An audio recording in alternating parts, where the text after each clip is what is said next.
Following half a century of exploitation, uranium has brought our people nothing but misery, pollution, rebellion, corruption, and despair, while the French prospered and bolstered their power. Since French troops were cast out from Niger in 2023, the government of France has established a subversive, underhand plan to destabilize my country. It involves sending intelligence to training, funding, and equipping terrorists. That is why we have a new motto. This is our business and our business alone.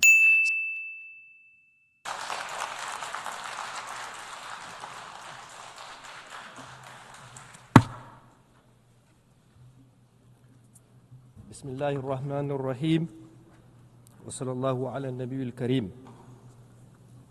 Excellence, Excellencies, heads of state and government, heads of delegation, Madam President, ladies and gentlemen. It is a great honor for me to deliver on behalf of the sovereign Nigerian people the greetings and the message of His Excellency Army General Abdurrahman Tiani, President of the Republic of Niger and Head of State. At the outset, Madam President, if I may, I'd like to extend to you our heartfelt congratulations on your election to preside over this 80th session of the United Nations General Assembly. Niger would like to assure you that you have our full support as you fulfill your mission.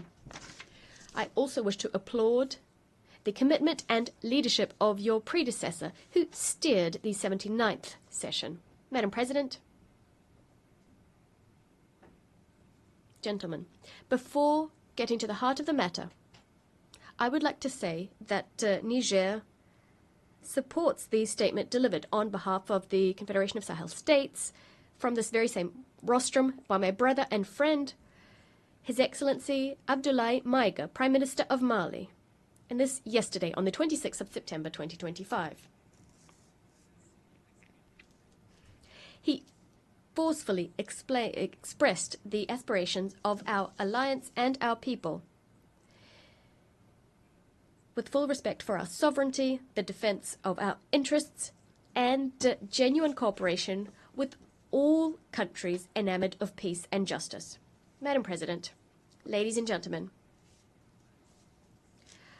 I would like to solemnly express the willingness of the sovereign people of Niger through their government, our willingness to maintain friendly, cooperative relations with all governments and peoples enamored of peace and justice, and this with respect for the values and principles set forth by the United Nations Charter, as well as our sovereignty and our interests.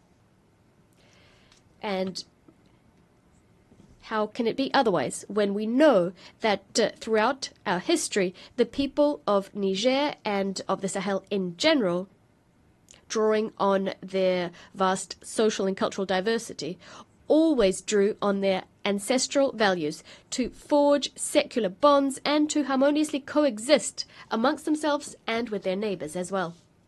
Among the values which underpin our society, our unity, and our common aspirations, there are a number which stand out: inter-ethnic mixing, kinship with humor, respect for otherness, as well as religious tolerance and solidarity, not to mention peace. Throughout our history, we've strengthened mixing between the Hausa, Zama, Pearls, Tuareg, Kanuri, Gumanche, Tubu, Arab, and Buduma people. This mixing meant that we established blood ties and indestructible alliances amongst the people of Niger. Madam President, ladies and gentlemen, as you can clearly see, the Nigerian people, the people of the Sahel, have a long-standing tradition of living together in diversity, solidarity, peace, and cohesion.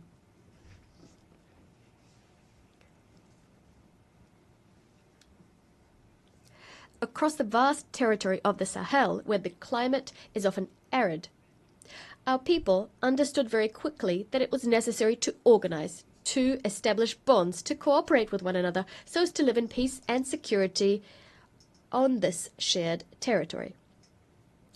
These people understood that sticking together, expressing solidarity, is not an option, a way of becoming stronger. It was a precondition for their very survival. And it is for that very reason that we naturally support all initiatives which support international cooperation and solidarity so as to achieve our common objectives, that is peace, development, and the well-being of all. For that same reason, we rise up against all initiatives or any actions which undercut the international community's efforts directed at achieving peace and development. Drawing on these principles, the people of Niger unreservedly condemn the Israeli genocide in Gaza. We unswervingly support the establishment of a sovereign Palestinian state.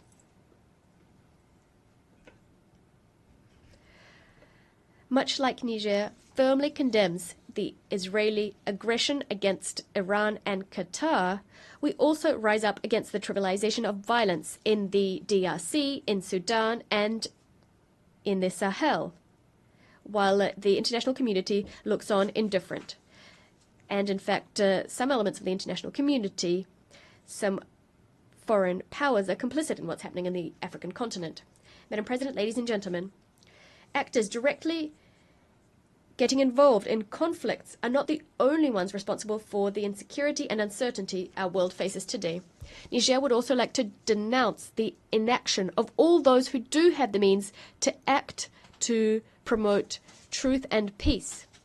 The silence of those who do have a voice, the indifference of those egoists who stand ready to destabilize entire countries or regions in their own interests, the lack of humanism on the part of those who work in underhand ways to sow death in other countries, and the foolishness of those who betray their motherland and their continent. President, ladies and gentlemen, inaction, indifference, complicit silence, as well as subversive and underhand actions to destabilize the situation, violent disinformation campaigns, information wars. This is the reality that my country and the Confederation of Sahel States, the ASS, are facing as we combat imported terrorism backed by sponsors. Niger, in particular, has been living through this since the 26th of July 2023. That is the date when the sovereign people of Niger decided to take destiny into their own hands. We must grasp the complexity of the tragedy unfurling in the Sahel, the challenges it throws up, the ins and outs. This is necessary to understand not only the game various actors are playing, but also the determination of our people and their governments to fight for victory, to tackle this challenge, regardless of the time and the sacrifice this will require. We will be defending our countries to ensure our survival. We will be defending our territory and our people. Madam President, ladies and gentlemen, the usual narrative states that the situation in the Sahel can be explained away by the fall of the Gaddafi regime in 2011 and the collapse of the Libyan state, which resulted in armed groups being unleashed in our region and large quantities of weapons flowing into that same region. Others might mention the victory of the people of Algeria, a victory over terrorism which they achieved in the 1990s, which as a result pushed the conflict to the Sahel as terrorists found refuge in the Sahara and the Sahel. We must add to that the indisputable fact that as Western powers and armies set up shop in the Sahel countries, in Mali, in Niger, and Burkina Faso in particular, to supposedly help these countries to combat terrorism, what we actually saw is terrorist phenomena in the region expand and intensify. Furthermore, it is also held up as an indisputable truth that the the main leaders of these terrorist movements do not come from the Sahel. It's also necessary to underscore that they have vast logistical means, a specific modus operandi, and exhibit blind, unheard-of violence, which is completely foreign to our geographical and cultural space. Indeed, our countries, throughout our history, have known wars in the name of religion, we've seen rebellions, but we've never seen such bloody, gratuitous, indiscriminate violence on a scale that we're experiencing now.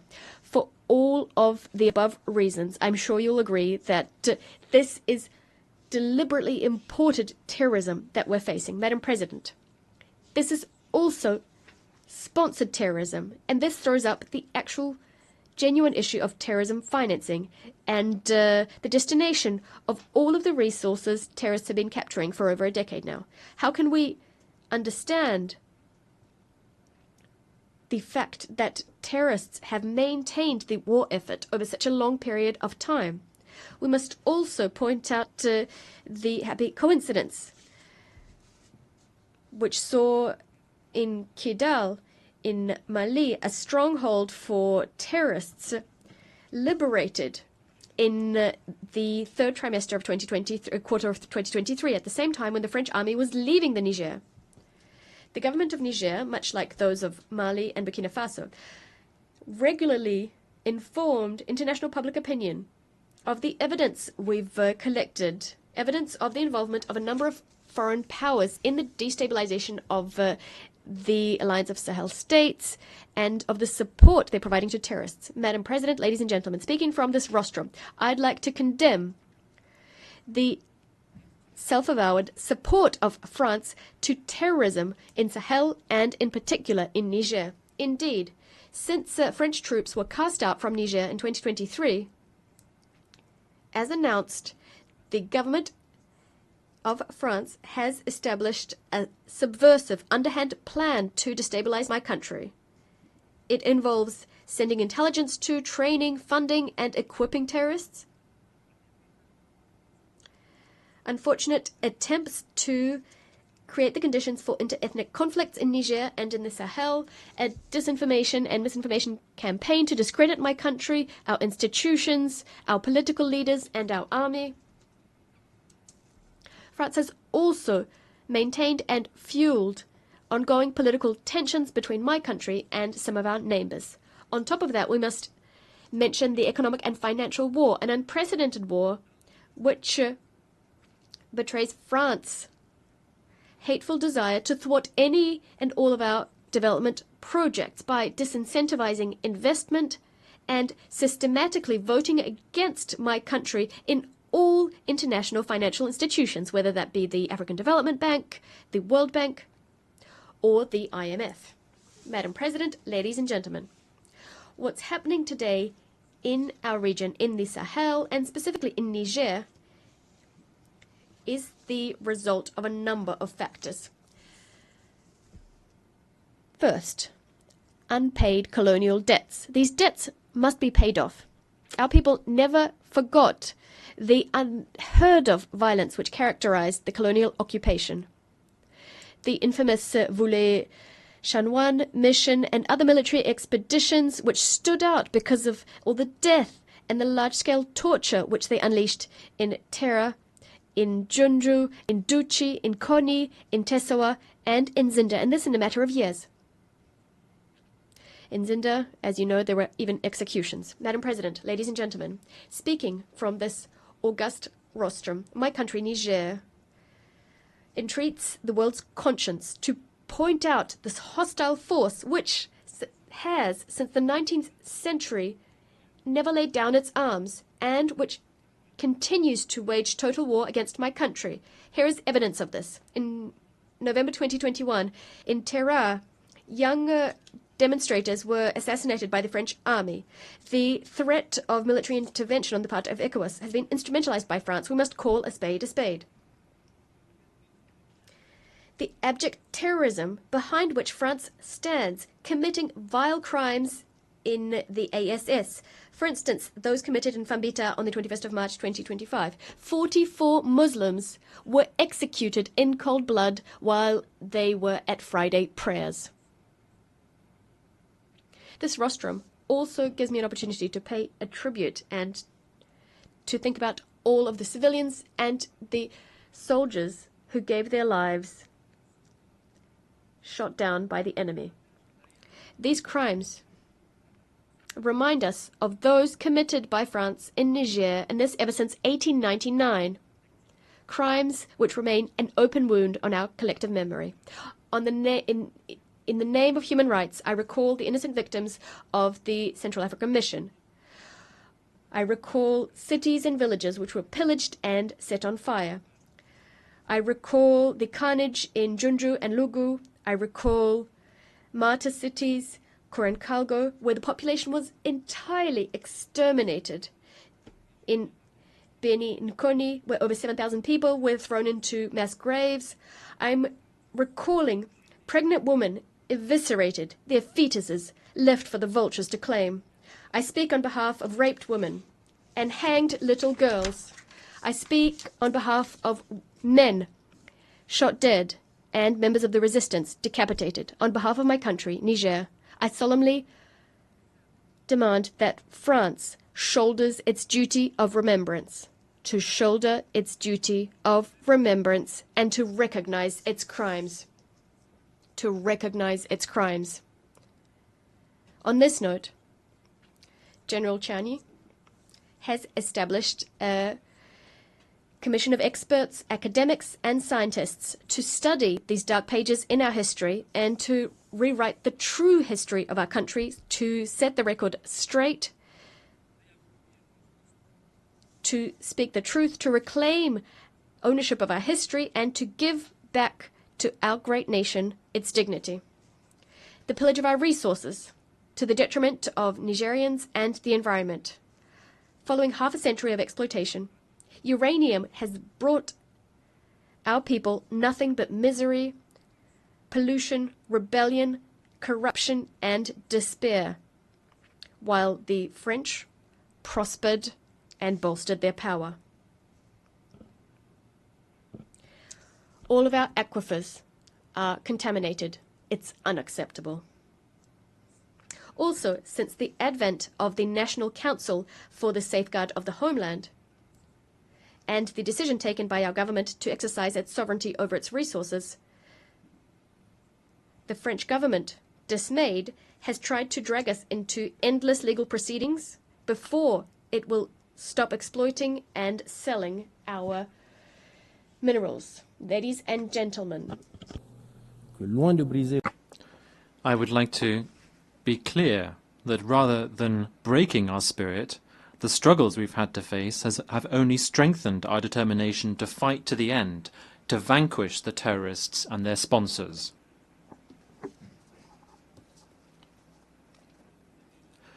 We can already take pride in some structural achievements that we have seen. What the people of Niger have been successful in since the 26th of July 2023, with the National Council taking power, is to put our country on a new trajectory, which is a source of great hope. Success means casting away from our country the forces that were hampering our sovereignty and were preventing our forces of defence and security from equipping themselves with the means to fulfil their missions. This is something we have to do. Success also means breaking with all of the unfair conventions, treaties, and laws that were not in the interest of Niger. This is a strong sign for all of those who are accustomed to looting Niger, that now our country will defend its interests unashamedly. Success also means reaffirming our sovereignty over our natural resources, which had all too long been plundered by foreign powers. Success also means uniting our people on questions of national interest. Now all the people of Niger are united. They are focused on safeguarding our country's best interests. They've understood that the battle is a collective matter. That is why we have a new motto, Labusani no in Zama, Zanshinkasane in Hwassa, and Hala Ledi non in Fulfude. This means this is our business and our business alone. Success also means awakening our patriotism, which had all too long been trampled upon by individuals acting in their personal interests. Now, the people of Niger are proud of their fatherland.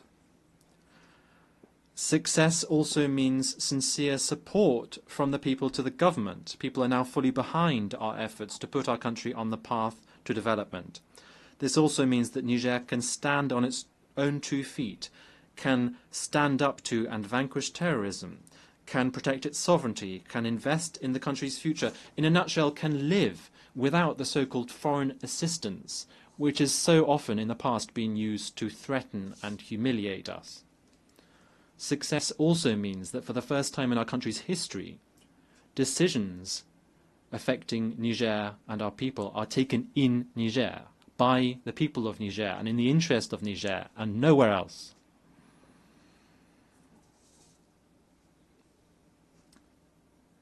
That is what has allowed us, in spite of the difficult circumstances that we're all aware of, to take social measures, which are both robust and symbolic, which include lowering the price of petrol and gasoline, reducing the costs of some medical and surgical services, reducing school fees, and making sure that basic goods are affordable. Madam President, ladies and gentlemen, as you can see, Niger is well on the way to a new model of governance.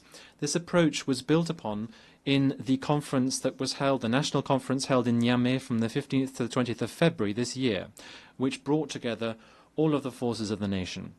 This led to the adoption of significant recommendations and the drafting of a reform charter for our country. In line with the charter, it also allowed us to progressively establish our institutions, such as the Reform Council, the State Court, the Audit Court, the Commission to Combat Economic, Financial and Fiscal Crimes, the National Communication Unit, and the Authority for Regulation of Public Procurement. Next, in the diplomatic domain, Niger has not just enlarged its diplomatic relations with many countries and redefined consular positions, but has also redefined the framework of cooperation with its partners. This is now based on the absolute respect for our sovereignty, our strategic choices, and the legitimate aspirations of our people. Niger is therefore not isolated, far from it. We're also committed to a vast agricultural program to ensure food self-sufficiency for our hard-working people by ensuring that we fully use the thousands of hectares of arable land through large-scale irrigation. The head of state has asked for this to be a reality, and now the results that we've achieved are encouraging, 1 year since we've implemented these measures. For the first time in our recent history, the country has not been through a lean period, the period during which generally we had to request support from the international community. Our ambition is for Niger to have food sovereignty. Inshallah, we will no longer need to ask for support to feed our people. Turning to economics, in spite of the iniquitous sanctions imposed on Niger and the economic blockade supported and financed by France, who are trying to hamper our country, we have courageously kept going with our macroeconomic reforms, and this has led in particular to our taming inflation to minus 0.1% at the end of August of this year. And now we plan to see economic growth of some 7% looking in the period 2025-28.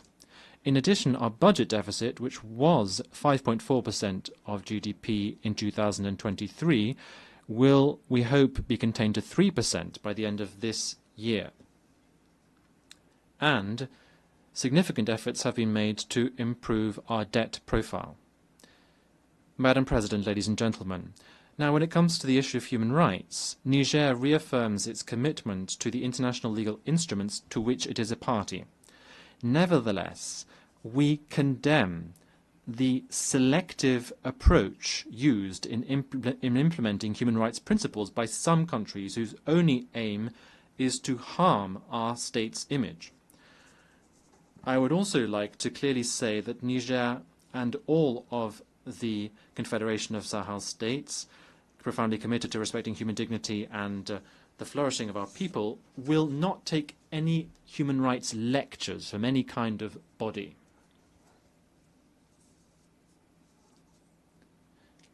Given the security, diplomatic and development challenges, Burkina Faso, Mali and Niger have taken the historic decision to establish a strategic alliance, which is the Confederation of Sahel states. And the speakers from Burkina Faso and Mali have already mentioned this. This is a context in which we coordinate our policies and we are building our future together with our own ideas to ensure that our diplomacy, which works perfectly well, can lead to specific outcomes so that we can meet the aspirations and needs of our peoples. This forum allows us to coordinate policy and to build our future with our own ideas and our own means, based on ancestral values, in a forum which we hope will soon be rid of all forms of threats.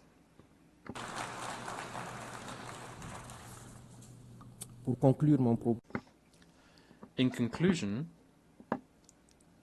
I would like to say that Niger is, as a result of its history and geography, facing many challenges. We have to acknowledge that, such as the effects of climate change, droughts, followed by floods, which are making life for our farmers even harder.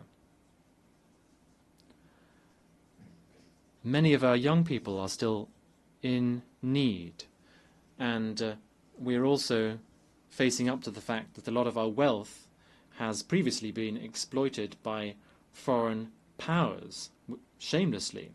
We also have the scourge of terrorism financed by Western powers as a result of one-sided agreements. Terrorism has been plunging our towns into sorrow, and people have been deprived of their needs. However, Niger, together with the other two countries of the Confederation, are currently enjoying a renaissance, and we are currently on the road to recovery through the leadership of our three heads of state and our determination to take our destiny into our own hand. The recovery in Niger is not a break with the international community. It rather just reaffirms our sovereignty, our dignity, and our inalienable right to choose our partnerships for the well-being of our children. Our absolute priority, therefore, remains security. The fight against terrorism that we are engaged in, we are doing it ourselves, for our region, and also for the stability of the entire world, because we understand that we have to be self-sufficient. We can't rely on the UN, this powerless UN, which is hampered by the veto of Western powers. The UN has to be reformed. Niger's recovery also means economic progress through the responsible use of our immense, varied natural resources. We have decided that these riches must benefit our people first and foremost. We are committed also to honest governance, and we invite international investors who wish to support us in this. It will be a win-win partnership. We also hold out our hand to all countries in the world who believe in a partnership based on mutual respect, justice and solidarity. This reform also means ensuring food self-sufficiency in our country. Our government is focusing on agroecology and large-scale irrigation, as I have already said. Being self-sufficient remains the watchword of our head of state. Madam President, we still believe in multilateralism as the way to overcome global challenges. However, this must be reformed. It must be more inclusive, and it must be fairer. Africa must have its full place as it is required in international decision-making bodies, including in the Security Council. The voice of our alliance must be heard when peace in the world is discussed. We have our role to play. We must work together to build a more resilient, a fairer, more equal world. A world in which security is not the privilege of just a few powers, but the right of all countries, be they large or small. A world in which every nation's view counts without any kind of discrimination, and where the voices of the people are heard. Ladies and gentlemen, thank you on behalf of my country, Niger.